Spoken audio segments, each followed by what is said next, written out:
जिस तरीके से 2024 का लोकसभा चुनाव सन्निकट आ रहा है, उसी तरीके से हर पार्टी अपना कुनबा बढ़ाने का प्रयास कर रही है। तो समाजवादी पार्टी ने भी अपना कुनबा बढ़ाया और नए नए कार्यकर्ताओं को, पुराने दिग्गज कार्यकर्ताओं जोड़ने का काम कर रही है। तो हमारे साथ मौजूद हैं समाजवादी पार्टी से सचिव के पद पर नियुक्त किया गया है माननीय अखिलेश यादव जी ने।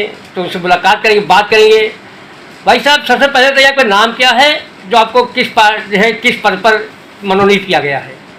मेरा नाम मोहम्मद असलम है और मैं समाजवादी पार्टी का वर्कर हूँ। मुझे उत्तर प्रदेश समाजवादी पार्टी का सेक्रेटरी माननीय अखिलेश यादव जी की अनुमति से प्रदेश अध्यक्ष पटेल साहब ने बनाया है। आप कितने दिनों से राजनीति सक्रिय है और किन किन पदों पर समाज की सेवा की है, जिससे कि आपके अच्छे कार्यकाल को देखते हुए माननीय अखिलेश यादव जी ने आपको सचिव बनाया है, प्रदेश अध्यक्ष ने बनाया है? तो कौन कौन से पद पर क्या कार्यकाल रहा, राजनीतिक करियर आपका क्या रहा? मैं 1982 से राजनीति में हूँ। मंडल कमीशन का मूवमेंट चल रहा था।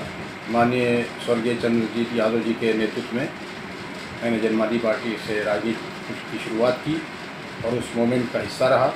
कई बार जेल जाने का भी अवसर उनके साथ में मिला, बहुत सारे आंदोलनों में हिस्सा लिया। मैं लगातार तब से राजनीति में हूँ और समाजवादी पार्टी विचारधारा से जुड़ा रहा हूँ। सिरौली घोषपुर बाराबंकी का एक महत्वपूर्ण ब्लॉक है, मैं उसका स्वयं प्रमुख रहा हूँ और दोबारा जब वो सीट रिजर्व हुई तो मेरे ही नेतृत्व में जो चुनाव कराया गया, उस पर महिला प्रत्याशी जो शेड्यूल कास्ट से थी, दलित थी, उसको मैंने निर्विरोध प्रमुख बनाया।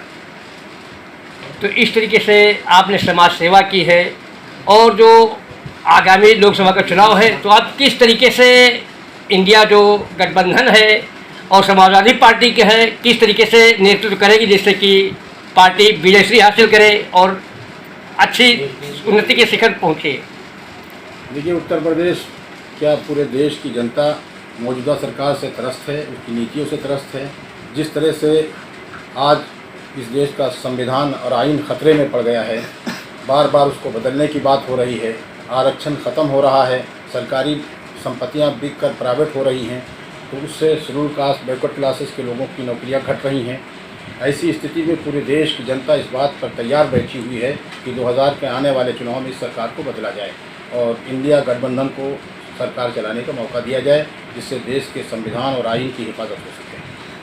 अच्छा, जिस तरीके से भ्रष्टाचार को लेकर के, गुंडा राज को लेकर के भारतीय जनता पार्टी सत्ता में आई, हम देख रहे हैं, आप देख रहे हैं, पूरी जनता देख रही है कि ना तो गुंडा राज कम हुआ, ना भ्रष्टाचार कम हुआ। यहाँ तक कि मुख्यमंत्री जो योगी आदित्यनाथ जी, उनके नेतृत्व जो सरकार भाजपा की चल रही है, उसमें शादी घोटाला हो रहा है। यहाँ कि जो श्रम विभाग के वर्कर हैं, श्रम विभाग के, उनके द्वारा जो शादियाँ की गई हैं, यहाँ तक कि बुजुर्गों की, नाबालिगों की, और इन लोगों की शादियाँ की, जिसमें बहुत बड़ा घोटाला है, करीब करीब जो है 280 करोड़ का घोटाला हुआ है। इसके बारे में क्या कहना चाहते कि ये तो कहते हैं भ्रष्टाचार मुक्त है, जीरो टॉलरेंस काम करते हैं, लेकिन इसके बावजूद भ्रष्टाचार की जननी मालूम होता है, इसके बारे में क्या कहना है? वर्मा जी, आप जो है एक विभाग के भ्रष्टाचार की बात कर रहे हैं।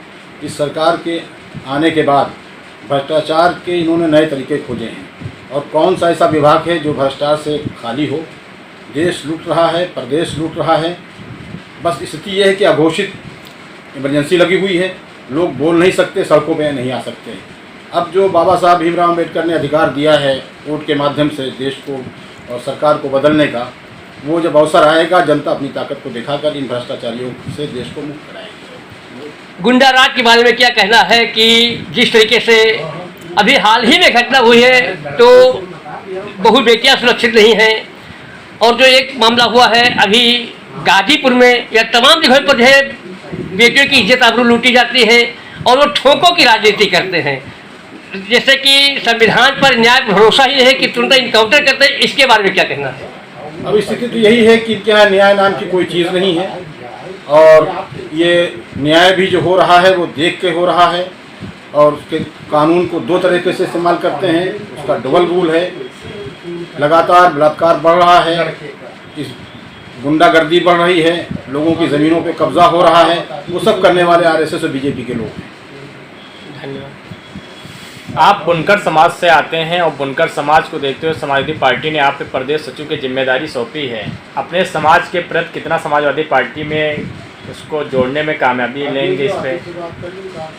देखिए, बाराबंकी ज़िला जो है वो मुसलमानों में बुनकर बाहुल है। जो भी मुसलमानों की यहाँ आबादी है उसमें सबसे ज़्यादा बुनकरों की आबादी है। और समाजवादी पार्टी ने मुझे जो प्रदेश का सचिव बनाया है, तो मेरी जानकारी के हिसाब से अभी तक बाराबंकी जनपद में इतने बड़े पद पर किसी बुनकर बिरादरी के फर्द को नहीं बिठाया गया। मैं धन्यवाद देना चाहता हूँ अपने विधायक और माननीय नेता श्री फरीद महफूज कदवाई साहब का, जिनकी निगाह इस पे गई और उन्होंने राष्ट्रीय अध्यक्ष जी से कहकर और ये पद मुझे दिलाने का काम किया। मैं उनका धन्यवाद देता हूँ, उनका शुक्रिया अदा करता हूँ कि बुनकरों पर उनकी नज़र गई। और बुनकर समाजवादी पार्टी का परंपरागत वोटर है। पूरे प्रदेश में एक मुश्त समाजवादी पार्टी को वोट करता आया है। जहाँ तक रही मेरे करने की बात, तो मैं बुनकरों के उत्थान के लिए और उनको सामाजिक सम्मान दिलाने के लिए जो भी मुमकिन हो पाएगा वो समाजवादी पार्टी में करेगा। पसमानदा, देखिए, बुनकर मूलतः पसमानदा ही है और यही सबसे बड़ी आबादी पूरे देश में पसमानदा समाज की है। और ये तालीमी एतबार से, आर्थिक एतबार से बहुत पिछड़ा हुआ वर्ग है। समाजवादी पार्टी ने लगातार पसमानदा तबकात के साथ को तरक्की देने के लिए, उनको आगे बढ़ाने के लिए काम किया है। कहना और करने में फ़र्क है। समाजवादी पार्टी करती है, कहती नहीं है। वे नहीं चाहती कि मुसलमानों के बीच में कोई ऐसा एक लकीर खींची जाए पसमानदा और गैर पसमानदा की। इसलिए समाजवादी पार्टी ने कभी ये गलती नहीं की कि मुसलमानों को अलग ट्रीट किया हो कि पसमानदा और गैर पसमानदा।